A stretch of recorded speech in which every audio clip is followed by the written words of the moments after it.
Halo pemirsa, kembali lagi di channel On Trending 24 Host. Dalam video kali ini, kita akan membahas salah satu peristiwa besar yang belakangan menyedot perhatian publik di Indonesia, yaitu demonstrasi masyarakat terhadap Dewan Perwakilan Rakyat Republik Indonesia. Aksi ini bukan sekadar unjuk rasa biasa, melainkan mencerminkan ledakan kekecewaan rakyat terhadap wakilnya di parlemen. Apa yang sebenarnya terjadi? Mengapa demonstrasi ini begitu besar hingga menimbulkan korban jiwa dan kerusuhan di berbagai kota? Mari kita bahas bersama secara lengkap.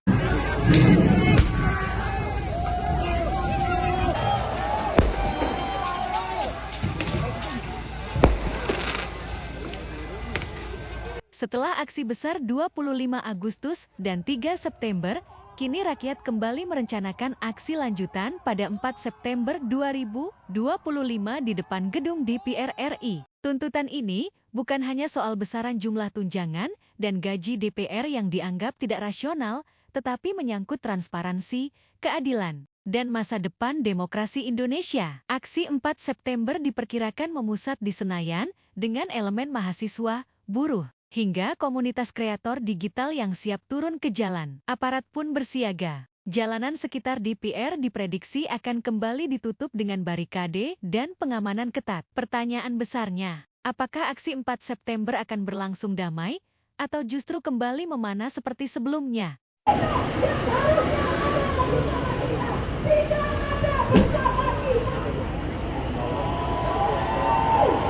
Para demonstran menyerukan, "Kami datang bukan untuk kekerasan, tapi menuntut DPR mendengar rakyat. Kami muak dengan tunjangan mewah di saat rakyat susah. Harga kebutuhan pokok terus naik, upah stagnan, sementara DPR malah sibuk memperbesar fasilitasnya. Ini ketidakadilan yang nyata." Suara-suara itu bergemuruh di tengah panasnya suasana para demonstran. Presiden Prabowo Subianto akhirnya angkat bicara. Dalam pernyataannya, ia menegaskan bahwa pemerintah akan menghapus sejumlah tunjangan DPR, termasuk perjalanan dinas ke luar negeri. Namun, di saat yang sama, ia juga menyebut aksi kekerasan dan pembakaran gedung sebagai bentuk terorisme dan pengkhianatan terhadap negara yang harus ditindak tegas. Langkah ini menuai pro dan kontra. Sebagian masyarakat menilai kebijakan penghapusan tunjangan adalah langkah positif, meski terlambat. Namun, banyak aktivis mahasiswa dan pegiat hak asasi menilai itu hanya solusi tambal sulam. Karena masalah utama ada pada oligarki politik dan ketidakadilan ekonomi yang sudah lama bercokol. Mari kita jaga persatuan nasional. Indonesia diambang kebangkitan. Jangan sampai kita terus diadu domba. Suarakan aspirasi dengan baik dan damai, tanpa merusak, tanpa kekerasan, tanpa penjarahan. Jika biasanya demonstrasi diwarnai orasi, spanduk, dan teriakan massa, maka kali ini ada simbol baru yang muncul.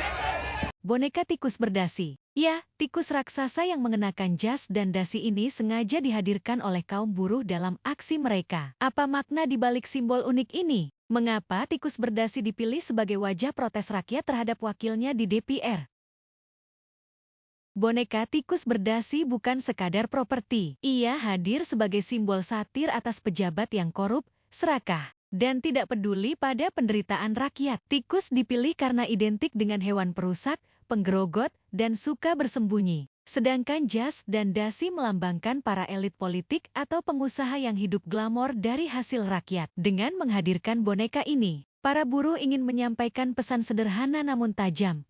Koruptor itu bukan tikus biasa, tapi tikus berdasi, tikus yang punya kuasa. Apa yang kita lakukan ini adalah sebagai niat baik kita, upaya kita, sebagai rasa cinta kita terhadap tanah air.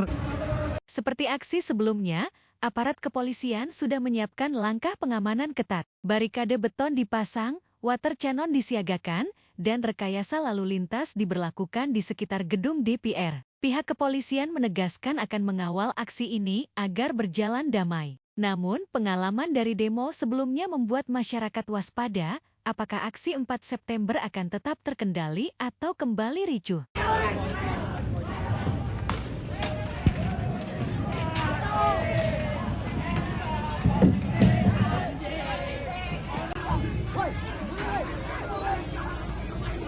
Kita semua berharap, semoga aksi ini berjalan dengan lancar dan damai, serta dapat menemui titik terang atas tuntutan rakyat. Tetap waspada dan jaga emosi, karena penyusup dan provokator sangat mudah untuk masuk dalam barisan demonstran yang akhirnya menciderai niat baik para demonstran dengan menyulut kerusuhan.